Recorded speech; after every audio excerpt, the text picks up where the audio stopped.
Pricing का एक ऐसा सवाल है जो सब लोग इस कश्मकश में रहते हैं कि मैं क्या चार्ज करूं, कितना चार्ज करूं।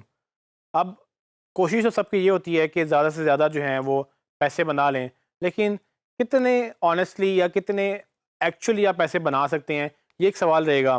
तो आपने जब प्राइसिंग का सवाल पूछना है, यानी कि अगर आपको लगे कि मेरा घंटे का रेट क्या होना चाहिए या मैं कितनी सैलरी पे जाऊँ, कितनी सैलरी मेरे लिए ठीक है, उससे पहले ये सवाल ये खुद से पूछ लें कि कोई अगर आपसे कोई चीज़ खरीद रहा है, कोई पैसे देने को तैयार है, तो क्यों तैयार है?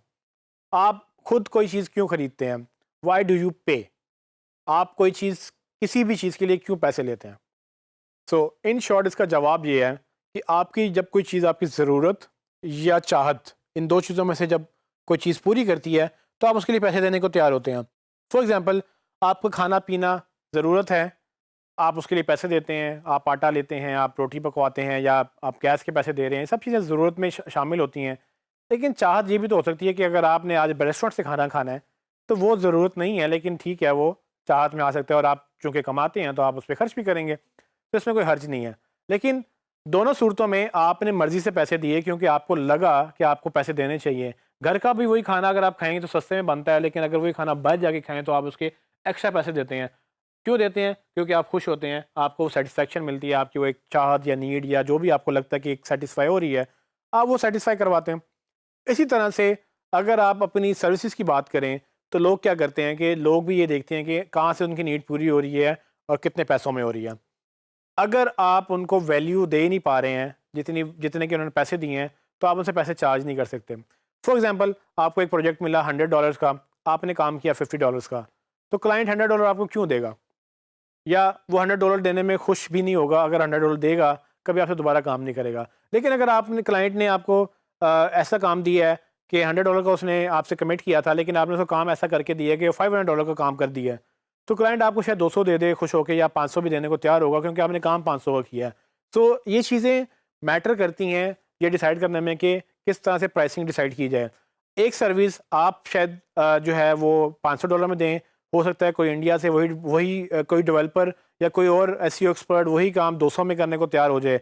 तो अब मैं अगर क्लाइंट होऊँगा आपका, तो मैं आपको हायर करूँगा या मैं 200 वाले का हायर करूँगा? तो ऑफ कोर्स सवाल का जवाब सीधा ही है कि मैं शायद 200 वाले के पास चला जाऊँ, लेकिन हो सकता है कि 200 वाले उतना रिलायबल ना हो, वो मेरे से पैसे तो ले ले फिर बाद में सो जाए या जवाब ही ना दे मुझे 2 हफ्ते 3 हफ्ते बात ही ना करे मुझसे। तो फिर मुझे रियलाइज़ होगा कि यार ये 500 अगर मैं 300 महँगा भी था लेकिन इसकी क्रेडिबिलिटी थी, ये बंदा ठीक था, तो मैं नेक्स्ट टाइम से इसी को हायर करूँगा क्योंकि 500 की मुझे वैल्यू मिलेगी। 200 वाले जो हैं मुझे 200 वाले मेरा नुकसान ज़्यादा कर जाते हैं क्योंकि जो 2-4 महीने उसने ज़ाया किए, उसमें आपने कुछ पैसे कमाए नहीं। तो ये चीज़ें डिसाइड होती हैं बेस्ड ऑन कि क्लाइंट कितना विलिंग है पे करने का और उसको क्या वैल्यू मिल रही है। अगर आपको 500 उसको सूट करता है तो वो 200 की जगह आपको 500 देने को तैयार होगा। अगर आप उसकी कोई प्रॉब्लम सॉल्व कर रहे हैं या कोई नीड या जो डिमांड या चाहत आप पूरी कर रहे हैं, वो आपने डिसाइड करना है कि आप किसी की क्या ज़रूरत पूरी कर रहे हैं।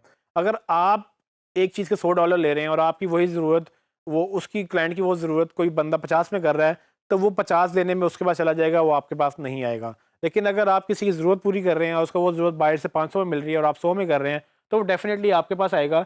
लेकिन 100 में करने का मतलब ये नहीं कि आप कम पैसे ले रहे हैं। उसका मतलब ये है कि आप वैसे $50 भी नहीं कमा रहे थे, आप $100 में आप वो सर्विस दे रहे हैं, तो अब आप कम से कम 100 तो कमा ही रहे हैं। तो ये चीज़ें डिसाइड करनी होती हैं, हमने देखना होता है कि हमें क्या सूट कर रहा है, उन्होंने देखना होता है उनको क्या सूट कर रहा है। फॉर एग्ज़ाम्पल मैं अगर एग्ज़ाम्पल दूँ एक और कि अगर मुझे कोई प्रोजेक्ट नहीं मिल रहा और एक प्रोजेक्ट मिल रहा है, मैं वैसे भी 1 महीने से फ़ारिग था और मुझे एक 500 का प्रोजेक्ट मिला जिसका एक्चुअल पैसे जो हैं वो 5000 होने चाहिए थे। तो क्या आपके ख़्याल में मैं फ़ारिग बैठा रहूँ, उस 500 को ना लूँ क्योंकि वो 5000 में लोग करके दे रहे हैं, या मैं जितना आ रहा है उतना को उसको गनीमत जान के उससे अगला प्रोजेक्ट 5000 वाला पकड़ूँ ताकि ये 500 भी आ जाएँ, लेकिन 5000 एक्चुअली मेरी जो प्राइस थी मैं उस पे जाने की कोशिश करूँ। ये वो डिलेमा है जिसमें लोग अक्सर बैठे रहते हैं। जॉब्स करनी है जी, ठीक है, 2 साल हो गए हैं जॉब ढूँढ रहा हूँ क्योंकि मज़े की जॉब नहीं मिल रही, 20-30 वाली करनी नहीं है, 50-60 वाली मिलती नहीं है।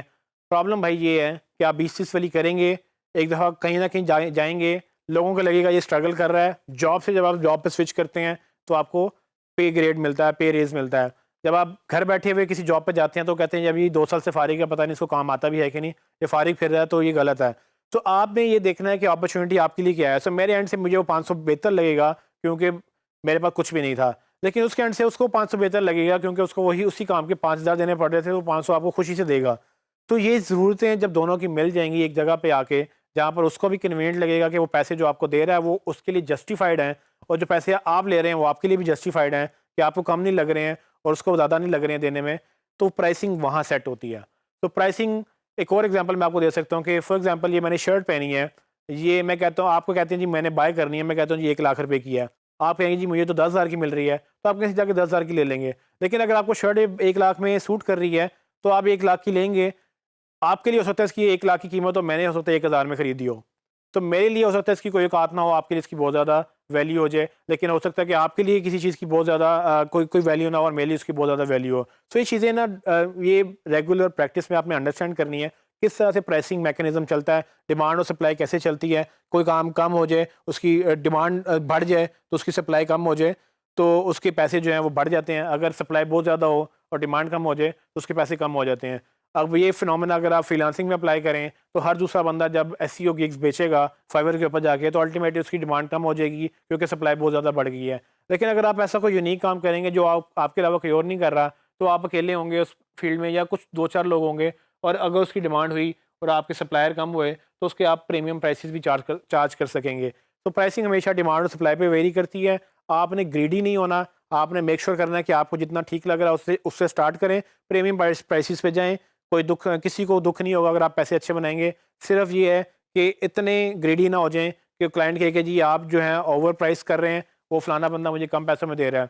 तो आपने ये जजमेंट डेली करनी होती है कि कौन-सा प्रोजेक्ट कितनी प्राइस में करना है। अगर आपको लगता है कि वो काम जो आप $10 में पर आवर में कर रहे हैं, वो $5 में कोई कर सकता है, तो आप 8 कर लें। आप उसको बताएँ कि भई मैं $3 एक्स्ट्रा ले रहा हूँ, लेकिन मैं आपको सर्विसेज़ अच्छी दे रहा हूँ। क्लाइंट ये देखेगा, वो कहेगा ठीक है वो $5 ले रहा है, लेकिन उसमें ये सर्विसेज़ नहीं आ रही, ये $8 ले रहा है, लेकिन ये बेहतर लग रहा है, तो मैं इसको हायर कर लेता हूँ। उसको $8 दुखेगा नहीं देते हुए, आपको $8 दुखेगा नहीं, क्योंकि आपको 5 पे जॉब जो मिलनी थी वो आपने 8 में कन्वर्ट कर ली। तो इस तरह से अब ज़रा प्राइसिंग मैकेनिज़्म, इसका कोई रूल नहीं है, कोई थंब रूल नहीं है कि मैं आपको बताऊँ कि ये कर लें। आपको जो लगता है आप वो ठीक करें, आप जिसमें कंफर्टेबल हैं। अगर आप ये काम $5 में कर सकते हैं, $5 में कर दें। अगर आपको उसके 50 चाहिए, 50 माँग लें। क्लाइंट को अगर मुनासिब लगेगा वो 50 दे देगा, हो सकता है मुनासिब लगे तो 500 भी दे दें। It's up to them, it's up to you. लेकिन प्राइसिंग का कोई मैकेनिज़्म नहीं है। जस्ट इन शॉर्ट एक एक बैलेंस निकालें और बैलेंस के मुताबिक आप अपनी प्राइसिंग सेट करें।